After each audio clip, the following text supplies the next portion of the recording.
নমস্কার বন্ধুরা, আরেকটা রান্নার ভিডিও নিয়ে কিন্তু আজকে চলে এসেছি। আজকে হবে ইলিশ মাছ দিয়ে বেগুন দিয়ে ঝোল। এখন গরমে অফ সিজনে পাতলা ঝোল করা হবে। জানোই তো কতটা খেতে ভালো লাগে। তো রেসিপিটা কেমন করে করছি তোমাদের দেখাচ্ছি। দেখো ইলিশ মাছটা কেটে ধুয়ে নিয়েছি, নুন হলুদ মাখিয়ে নিয়েছি। মাছটাতে ডিম হয়ে গেছে দেখো। এবার এটাকে আমি হালকা ভেজে নিচ্ছি। মাছগুলো হালকা ভেজে নেবো, বেশি কড়া করে ভাজবো না, হালকা করে ভাজবো। ভাজা হয়ে গেছে, তুলে নিচ্ছি। কালো জিরে দিয়ে দিলাম। এবার বেগুনগুলো দিয়ে দিচ্ছি। বেগুনগুলো একটু ভেজে নেবো। বেগুনটা লাল লাল করে ভাজা হয়ে গেছে, আমি তুলে নিচ্ছি। ওই তেলে টমেটোটা দেবো, কাঁচা লঙ্কা বাটাটা দিয়ে দিচ্ছি,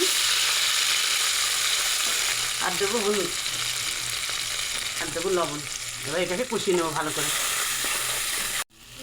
দেখো সুন্দর করে কাঁচা লঙ্কাটা আর টমেটোটা একদম সুন্দর করে কষিয়ে নিয়েছি। দেখো টমেটোটা পুরো গলে গেছে। এবার আমি জল দিয়ে দেবো। জলটা একটু বেশি দেবো, কেন পাতলা ঝোল করব, গরমের দিন তো পাতলা ঝোল করবো, ইলিশ মাছের ঝোল। ঝোলটা ফুটে উঠুক, তারপরে আমি মাছ আর বেগুনটা দেবো। দেখো ঝোলটা ফুটে উঠেছে। এবার আমি বেগুন আর মাছটা এক এক করে দিয়ে দেবো।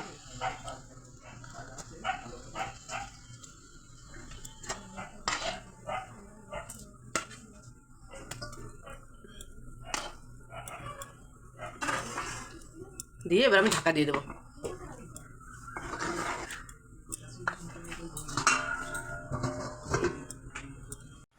দেখো আমার পাতলা ইলিশ মাছের ঝোল পুরো হয়ে গেছে। এবার আমি নামিয়ে নিচ্ছি। দেখো গরমে একদম পাতলা ইলিশ মাছের ঝোল হয়ে গেছে। দেখো খুব সুন্দর, দেখো খুব সুন্দর হয়েছে। একদম পাতলা করেছি গরমের জন্য। এই গরমে পাতলা ইলিশ মাছের ঝোল।